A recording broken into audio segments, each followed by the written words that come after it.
तेजी से वेबसाइट पर अपलोड हो रहे अंक और यूपी बोर्ड कक्षा 9 से 12 तक की परीक्षाओं का संजोएगा रिकॉर्ड।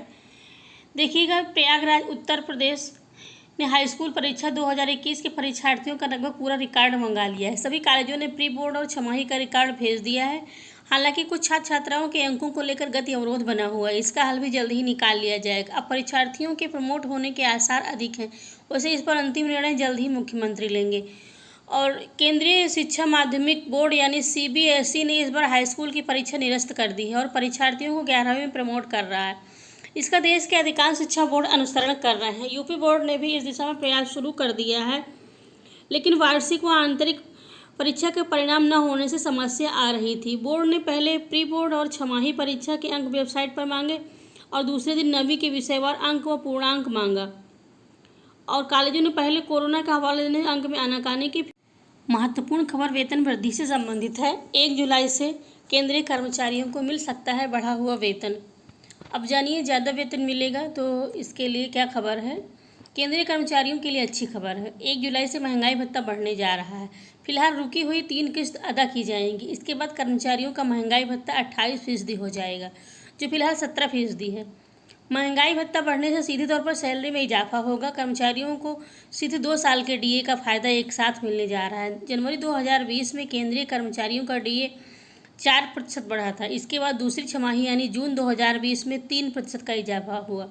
अब जनवरी 2021 में यह 4% बढ़ा है।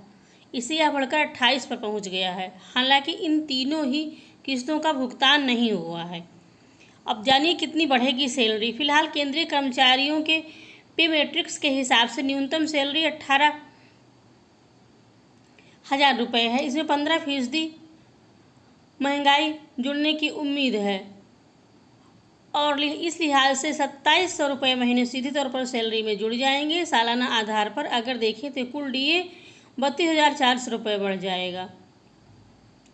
और जून 2021 के महंगाई भत्ते का भी ऐलान होता है, तो सूत्रों की माने तो 4% बढ़ने का अनुमान है। अगर ऐसा होता है तो 1 जुलाई को 3 किस्तों के भुगतान के बाद अगले 6 महीने में 4% और भुगतान होगा। महंगाई भत्ता कुल 32% पहुंच सकता है।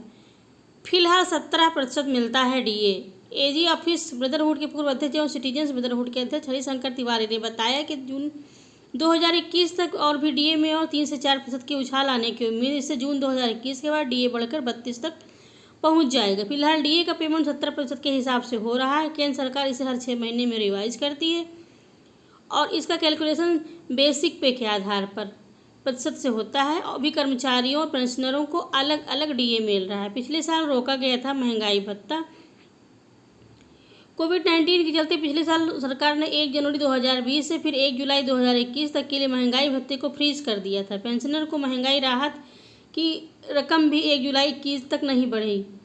इस फैसले सरकार ने कुल 37,000 करोड़ रुपए की बचत हुई। हालांकि केंद्रीय कर्मचारियों की मांग है कि उन्हें 1 जनवरी के बाद से एरियर का भी भुगतान होना चाहिए, लेकिन केंद्र सरकार ने साफ मना कर दिया है कि एरियर का भुगतान नहीं होगा। जुलाई 2021 में DA और DR को लेकर जो फैसला होगा एक एक कर लागू किया जाएगा। 12वीं पास करने के बाद सीधे करें BEd। शिक्षक बनने के सपने देखने वाले युवाओं के लिए NCERT से एक अच्छी खबर है। अब 12वीं के बाद सीधे BEd किया जा सकता है। NCERT के regional institute of education NCERT ने 12वीं पास करने वाले छात्रों से इंटीग्रेटेड BEd में एडमिशन लेने के लिए आवेदन मांगा है। NCERT से इसके अलावा सिर्फ BEd और MEd भी किया जा सकता है। इस कोर्स के लिए अभ्यर्थी 30 जून तक आवेदन कर सकते हैं। आवेदन NCERT की वेबसाइट पर जाकर ऑनलाइन किया जा सकता है। इसमें BSc BEd BA BEd 4 वर्ष का, MSc BEd 6 साल का और BEd व MEd 2 साल के कोर्स हैं। नोटिफिकेशन के अनुसार BEd के कोर्स में एडमिशन के लिए होने वाले कॉमन एंट्रेंस एग्जाम 18 जुलाई को प्रस्तावित है और CEE परीक्षा देश भर में 36 केंद्रों पर होगी। BSc BEd BA BEd व MSc एजुकेशन के लिए एंट्रेंस में शामिल होने वाले अभ्यर्थियों को 25 जुलाई तक क्वालिफाइंग एग्जामिनेशन मार्क्स जमा कर देना है। इसका रिजल्ट 1 अगस्त को जारी कर दिया जाएगा। इस तरह से BEd व MEd के लिए जो आवेदन कर रहे हैं उन्हें 30 जुलाई तक अंक जमा कर देना है। इसका रिजल्ट 5 अगस्त को जारी किया जाएगा। विशेष जानकारी के लिए हेल्प डेस्क फ़ोन नंबर दिया हुआ, इस पर आप कॉल कर सकते हैं। 22,000 प्रधान वंचित रह जाएंगे शपथ लेने से। जी हाँ, ग्राम पंचायतों के गठन की अधिसूचना जारी हो गई है और त्रिस्तरीय पंचायत चुनाव के परिणाम घोषित होने के लगभग 20 दिन बाद सोमवार को नवनिर्वाचित ग्राम प्रधान पंचायतों के गठन की अधिसूचना जारी की गई और मंगलवार से ग्राम प्रधानों एवं पंचायत सदस्यों को शपथ ग्रहण करने का सिलसिला आरंभ होगा। और करीब 22,000 गाँव में पंचायतों का कोरम नहीं पूरा हो सका, इसलिए गाँव में उपचुनाव कराने के बाद ही निर्वाचित प्रधानों को शपथ का मौका ही प्राप्त हो पाएगा। ट्विटर अभियान आरंभ हो चुका है और इसके लिए बीटीसी 2019 डीएलएड के तृतीय सेमेस्टर के छात्रों का भविष्य परीक्षा और प्रमोशन रणनीति के बीच फंसकर रह गया है। फरवरी में इनका सेशन खत्म हो गया था, लेकिन परीक्षा को लेकर अभी तक निर्णय नहीं हो पाया है। इससे करीब तृतीय सेमेस्टर के करीब 3.5 लाख छात्र प्रभावित हो रहे हैं और इन्होंने बहुत बड़ा ट्विटर अभियान छेड़ दिया है।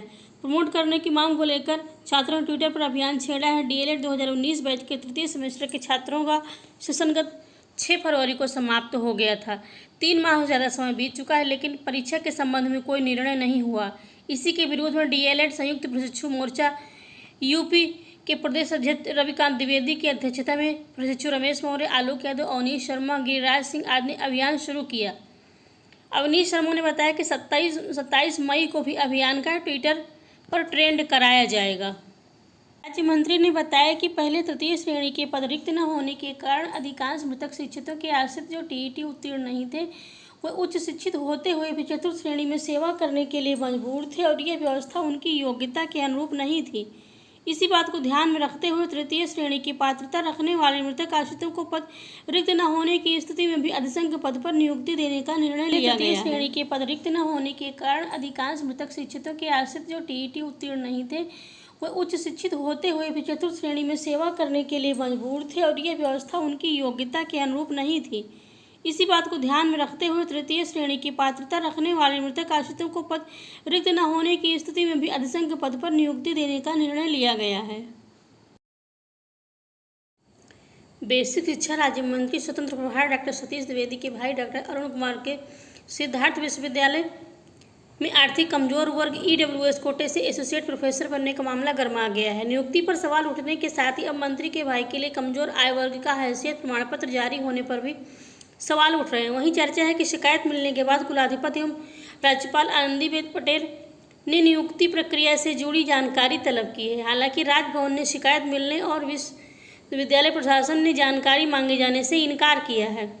बेसिक शिक्षा राज्य मंत्री डॉक्टर संदीप द्विवेदी वह इटावा तहसील के शनिचरा गांव के निवासी हैं। वो 4 भाई हैं। पिता की 8 वर्ष पूर्व मृत्यु हो चुकी है। परिवार की मुखिया माँ है और चारों भाइयों का परिवार संयुक्त है।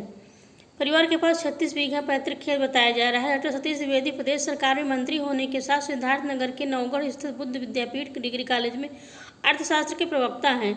दूसरे नंबर के भाई अष्टभुजा द्विवेदी गाँव में रहकर खेती बाड़ी देखते हैं। डॉक्टर अरुण तीसरे नंबर पर हैं और वनस्थली विद्यापीठ में असिस्टेंट प्रोफेसर हैं।